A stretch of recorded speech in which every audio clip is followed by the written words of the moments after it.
on vient de l'entendre, le Royaume-Uni vient de déclarer l'urgence écologique et climatique. On a envie de dire, il était temps.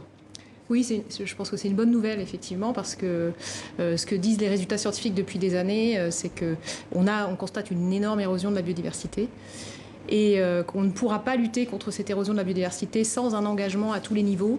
Et donc ça implique absolument un engagement des politiques. Alors bien sûr un engagement individuel, mais également un engagement des politiques. Et cet engagement des politiques, on l'attend depuis les années 60 en fait, depuis qu'on a des chiffres qui commencent à s'accumuler vraiment autour de cette question de l'érosion des espèces et de la biodiversité. Alors vous participez à cette conférence mondiale sur la biodiversité à Paris, qui s'est ouverte lundi, qui finit samedi. Alors son objectif est de faire un état des lieux de la biodiversité mondiale. Est-ce que c'est une première ?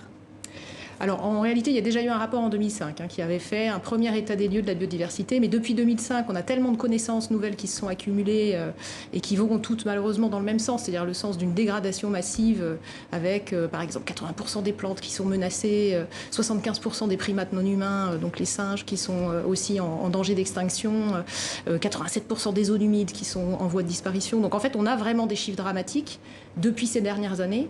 On va dire voilà, que ça s'était dispersé en fait. L'avantage de cette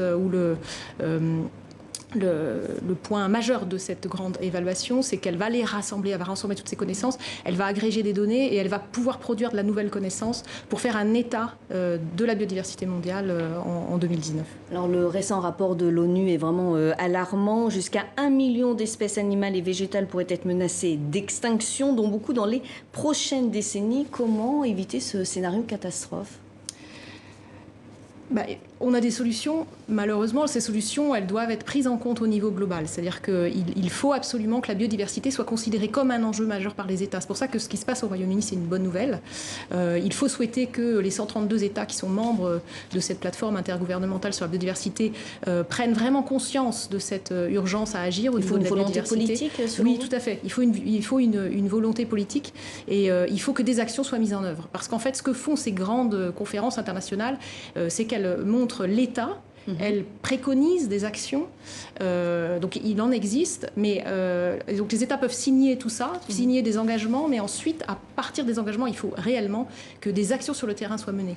Et c'est là, en fait, où le bas blesse, c'est que souvent, en fait, on signe des engagements et puis après, on les oublie, et sur le terrain, il n'y a rien qui se passe. Alors, contrairement au climat, la disparition des espèces mobilise peu. Pourquoi ? Comment vous l'expliquez ?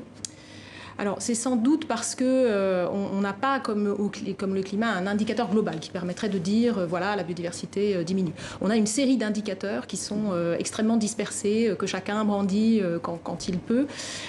Donc là, le rapport, en fait, va avoir cet avantage. C'est-à-dire qu'il va vraiment poser les bases. Le rapport qui sera rendu lundi prochain, voilà, qui sortira lundi prochain. Il va poser les bases de qu'est-ce qui se passe avec cette biodiversité et quelles sont ses incidences sur la vie humaine, en fait, en réalité, parce qu'on parle de ça, on parle de la disparition des espèces. C'est en soi un énorme problème, mais en réalité, cette disparition des espèces va avoir un impact sur notre qualité de vie dans les années à venir. Et vous pensez que s'il met des mesures communes à tous les États, des mesures concrètes vont être prises, ou vous êtes plutôt pessimiste ? Disons que c'est toujours difficile d'être complètement optimiste dans ce domaine de la biodiversité parce qu'on voit que c'est tellement, c'est tellement dispersé, les mesures à prendre sont tellement, nécessitent tellement de changements dans notre façon de consommer. Par exemple, il y a plusieurs études scientifiques qui ont montré que la consommation de viande était trop importante, notamment dans les pays du Nord, et qu'il fallait la diminuer. C'est pas toujours facile. Et ce sont des choses qui doivent se passer au niveau individuel, mais qui doivent aussi se passer au niveau des politiques publiques. Et donc, en fait, il faut que tout ça aille dans le même sens en même temps. Et c'est ça qui est compliqué.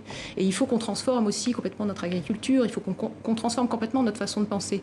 Et le problème de la biodiversité, c'est que si on l'étudie pour elle-même, en fait, on oublie que ce sont d'autres qui ont des impacts sur la biodiversité. Donc il faut que tout ça soit porté, par exemple, à l'Europe dans les négociations de la politique agricole commune. Il faut que cette politique agricole commune réellement Vous comptez sur l'Europe pour pouvoir agir ? Alors au niveau, c'est sûr au niveau français, je pense que au niveau européen, il faut que l'Europe soit le moteur.